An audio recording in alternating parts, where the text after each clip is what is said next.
Dalam surah Al-Ahzab ayat 21 tu begitu, sesungguhnya pada diri Rasulullah itu ada contoh ikutan terbaik. Maknanya dalam ayat tu terbaik bukannya bajet baik, bukannya macam baik, mungkin baik, tak, memang confirm terbaik. Maka dengan itulah kita kena ikut Nabi. Liman kana arjullaha wal yawmal akhir wa zakarullaha katsiran. Siapa nakkan rahmat Allah dan siapa nakkan hari akhirat, maka ingatlah Allah banyak-banyak. Jadi faham ke tak faham? Kalau faham, sekianlah ceramah pada hari ini. Bukan susah sangat kan? Disebabkan saya tengok cara berkipas tu kan, cara berkipas, cara memandang merenung matahari itu macam dah tak tahan sangat. Sabar, ni usah. Hari ini tuan-tuan Muslim, bila kita menzahirkan kasih sayang kita kepada Nabi, sesungguhnya Nabi kita adalah manusia yang sangat istimewa. Kalau kita nampak ada orang, ada budak ni dia tolong makcik tu melintas jalan, baik betul budak. Suka aku tengok, jangan risau, Nabi lagi baik. Kita nampak orang tu menolong orang ni, bagus betul dia tolong orang, tak pernah kerekut bagi duit, tolong, jangan risau, Nabi lagi baik. Kalau kita nampak orang tu bila maknya meninggal dunia, bila ayahnya meninggal dunia, maka dimandikan maknya tu dengan siap pangku. Maknya waktu dimandikan tu kan, ada yang sampai macam tu sekali, sayangkan mak dia, jangan risau, Nabi lebih baik lagi. Kalau kita tengok berbudi bahasanya seronok, tengok dia bercakap, ya Allah pakaian serba putih, Allah cakap lembut pakai selempang, contoh. Jangan risau, Nabi lebih baik lagi. Nabi lebih baik. Cara Nabi melafazkan tutur katanya takkan ada yang boleh melawan. Manis betul senyum dia. Tengok penyanyi, pelakon, artis tu senyumnya manis sungguh, jangan risau. Senyuman Nabi lebih manis lagi, malahan mampu mengubah duka dan lara seseorang yang sedang bersedih. Itulah hebatnya Nabi kita, Nabi Muhammad sallallahu alaihi wasallam. Maka bila kita sebut kita kena sayang Nabi, macam manakah kita kena sayang Nabi? Macam mana boleh kita sayang Nabi? Apa pasal kita nak sayang Nabi? Sebab akhirat nanti kita akan sampai juga pada yaumul akhir. Allah Ta'ala kata tadi, siapa nakkan hari akhirat, kita akan sampai pada zaman akhirat. Bila kita sampai ke darul akhirah, sampai ke negeri akhirat, pada ketika itu semuanya telanjang bulat. Telanjang, tanpa surat benar, ikut amalan masing-masing. Masa tu telanjang, tak kira siapa, baik laki, baik perempuan, yang perasan perempuan ataupun dia rasa diri ini macam perempuan, semuanya akan telanjang tanpa surat benar. Masa tu telanjang tanpa sibuk tengok orang lain punya, tak sempat. Masa tu tak ada, itu bukan Tuan Haji Momen ke? Tak ada. Itu bukan Samsul Depan ke? Tak ada. Masa tu nampak isteri lagi, isteri nampak suami lagi, nampak anak lagi, anak nampak mak ayah lagi, nampak isteri lagi, lari sini pun nampak isteri lagi, kasih nampak isteri, ramai betul isteri ni. Sebab apa takut? Sebab takut dituntut akhirat besok. Jadi pada ketika itu, pada yaumul akhir ni, keadaan dia sangat mengelirukan dan huru-hara.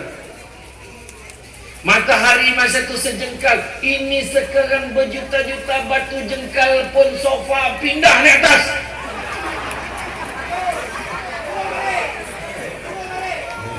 Tak payahlah turun, kau melampau ya. Maksudnya kita sekarang tak tahan panas ni. Saya duduk depan tu tadi dah macam ni, macam ni lagi. Panasnya sini. Saya baru sampai. Nasib baik tuan-tuan VVIP kita tadi sabar. Yang paling sabar yang berucap tadi, Tuan Haji Momen, orang nak bagi signal macam ni lah. Ya Allah, ya Allah, ya Allah. Tapi akhirnya bagus, urus setia cepat bertindak. Kursi-kursi kita pindahkan naik ke atas. Kejap lagi kalau matahari sampai ke tengah, semua orang naik atas. Biar saya pula tu bawah. Jadi makna kata kita tengok itu berjuta batu jengkal. Akhirat besok matahari sejengkal. Masa tu peluh membanjiri diri kita ikut amalan masing-masing. Ada yang banjirnya tu air peluh dia tenggelam sampai buku lali, ada sampai paras lutut, ada sampai paras atas pinggang, ada sampai telinga, ada yang lemas terus pun ada. Sampaikan ada yang berkata, ya Allah, masukkanlah aku ke dalam neraka terus, ya Allah, aku tak tahan duduk di padang mahsyar. Sampai begitu sekali. Sedangkan neraka lebih dahsyat daripada itu. Masa tu panas gila, gila pun tak pernah macam tu. Tak sempat kak nak tacap-tacap dengan tisu lah. Tak sempat kipas-kipas macam ni. Dah keras dia tak jadi, dia tacap lah. Turun dia tak jadi.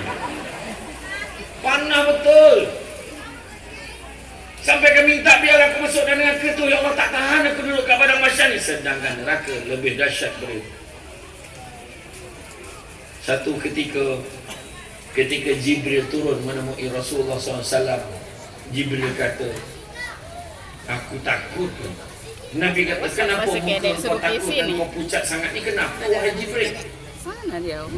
Macam mana aku tak takut, macam mana aku tak pucat, macam mana aku tak risau? Aku sebelum aku turun tadi, aku nampak Allah Ta'ala memerintahkan penjaga neraka akan menyalakan nyalaan api neraka selama 1000 tahun, daripada merah sampai menjadi hitam, sampai menjadi putih, berputih 1000 tahun lagi sampai jadi hitam. Punya panas dia wahai Rasulullah, wahai Muhammad. Kalau terbuka sedikit pintu neraka, walau sebesar lubang jarum, hancur dunia. Jadi Nabi kata, kalau ia pun demikian, kenapa engkau takut? Bukankah engkau itu taat kepada Allah? Bukankah engkau itu beribadah kepada Allah? Bukankah engkau tak ada dosa? Apa engkau takut? Maka kata malaikat Jibril, alangkan malaikat Azazil yang paling tinggi tarafnya dulu pun Allah janjikan neraka untuknya abadan-abadah. Ini kan pula aku, malaikat yang biasa-biasa. Jadi selepas itu Jibril kata, tahulah wahai Muhammad, sesungguhnya ada 7 pintu neraka. Yang pertama untuk golongan menjauh api, ada golongan munafik, ada pintu neraka untuk golongan kafir, ada pintu orang yang menyembah berhala, ada pintu ini, sampai pintu yang ke-7 dia senyap, dia tak sebut. Nabi tanya, pintu ke-7 itu untuk siapa? Engkau baru sebut 6, pintu ke-7 untuk siapa?